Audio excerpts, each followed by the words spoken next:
Hello again, it's Chris Mackay, the camera guy, and today is chapter 10, and it is the tale of the 35mm camera that made 35mm film the dominant format, and it wasn't Leica. Alright, so previously I talked about a German camera designer, Hans Wasker, who worked for Edixa, and while he was working at Edixa, came up with the idea of a camera which became the Rollei 35. When he made it, it was the Edixa 35. He showed it to his boss, Heinrich Vergin, and Heinrich was not impressed. Basically said, what have you been wasting your time making this? And anyway, I'm not putting that into production. Actually, I'm closing the factory and retiring. So that was that. And basically, people who I've got dug into this, I think, have thought that Vergin was wrong, because it later went to Rollei and became a great success, a cult camera. I think Heinrich Vergin might have had a point, and I'm going to get into that. When I talked about the Rollei 35 before, I compared it with two similar cameras made by the Japanese company Petri, and pointed out that Petri's basically had everything in the correct place, whereas the Rollei had things in peculiar places, the hot shoe on the bottom and the film wind on the wrong side, and various things like that, and the a little bit clumsy and difficult. And I think that Heinrich Vergin might have thought that himself, because there were already very small pocketable 35mm cameras, and I'm going to talk about the one that I think was the most important, and that is the Kodak Retina, which came out in 1933, I think. And it was the product of two giants of the photography industry, George Eastman of Kodak and Dr. August Nagel, who was very early in camera production, basically assembled the first, with Zeiss Ikon, assembled various camera companies, and it was Zeiss Ikon, and then left because he wanted to run his own camera company, so he set up the Nagel Photo Work and produced a lot of very small, mainly 127 format cameras. Both George Eastman and August Nagel were interesting characters. I don't know if I want to get into all of that too much, but they were both outdoor sportsmen. Nagel was a mountaineer. I believe he climbed the Jungfrau and the Matterhorn. He got some award, I think. He was given the a doctorate, honorary doctorate, I believe, because of the work he did in the First World War, developing cameras that could be used in balloons, which was an important way of finding out where the enemy are and bringing your guns to bear on them. Wars tend to develop things very quickly and then destroy things even more quickly. Human nature. Anyway, I could talk a lot about George Eastman. What a remarkable man. But anyway, at some point in 1932, I believe, he approached Nagel and bought his company. He wanted to be able to make a very high quality 35mm camera. Guess why? Because he wanted to sell a lot of 35mm film. Leica had come out with their 35mm camera. It wasn't the first. Contax had followed suit, but those were extremely expensive cameras.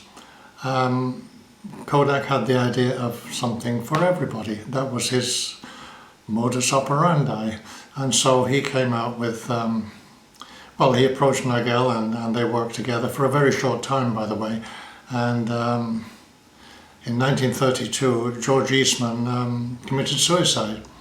He had been an incredibly successful man, huge, tremendous philanthropist. He gave away millions and millions of dollars. He founded the Rochester Symphony Orchestra that gave money to dental programs all over the world, profit shared with his employees. You know, a very remarkable person, cyclist. He cycled extensively all over Europe, looking for places to set up factories, apparently. Cycled to work in Rochester, even in the winter. Rochester, I lived for a long time in Toronto. Toronto gets a lot of snow, but on the south side of Toronto's on the north of Lake Ontario. Rochester's on the other side. Rochester is in a snow belt. Rochester gets a lot more. So George Eastman cycled to work. So he was a very hardy individual. But he began to suffer from some sort of a spinal progressive disease that his mother had suffered from. And shortly after he purchased Nagel's work, he committed suicide. He went into his study and wrote a note, a very brief note, "To my friends, my work is done, why wait?" And he shot himself in the heart. But anyway, that's interesting, but I do sidetrack a lot. Well, I find that interesting and sad. So anyway, Nagel had now the Kodak's money, and he came out with the Kodak Retina camera, a 35mm folding scale focusing camera with nice German optics, Schneider Jenas or Zenotars. But the camera wasn't the most important thing. Okay, so if you had a Leica or a Contax, the film, you couldn't go out and buy a roll of 35mm film. You had to buy a bulk roll of 35mm film in a canister, and you had to go into your darkroom and you had to load the film into the proprietary Leica, or if you had a Contax, in the proprietary Contax cassette. And then you could expose your film and then go back into your darkroom and take it out and process it and put in another roll of film. So if you were in the position where you had a darkroom, that's okay. Most people didn't. So what Nagel did, and I've tried to find out, but I can't find out if he and Kodak talked about this, Eastman talked about this. I suspect they did, that Kodak wanted a quick, easy way, because Kodak's whole thing was about make it easy, you know, you press the button, we do the rest. That was the slogan that made Kodak and made Eastman a multi-millionaire.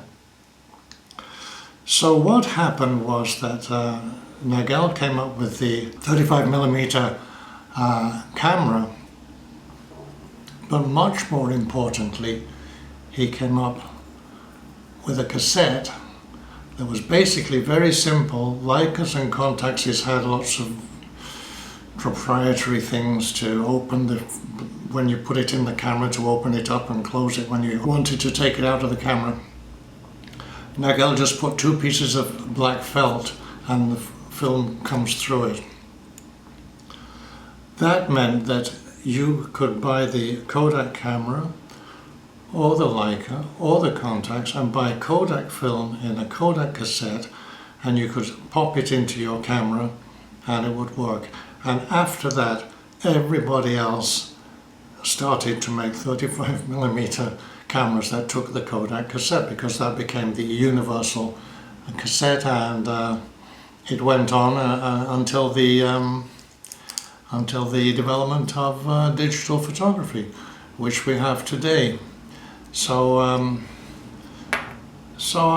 I think that Dr. Heinrich Vergen, was he doctor? I'm not sure, was on the right track. He sort of said, look, we've already got small pocketable cameras. In fact, the Kodak Retina is more pocketable than the Rollei 35, and not substantially bigger, and everything's in the right place. And the first one was scale focusing. This isn't a very early one, this is a post-war one. But before the Second World War, Kodak had sold more than 2 million of the first versions of the Retina, so it was a huge seller. It cost about a quarter of the price of a Leica.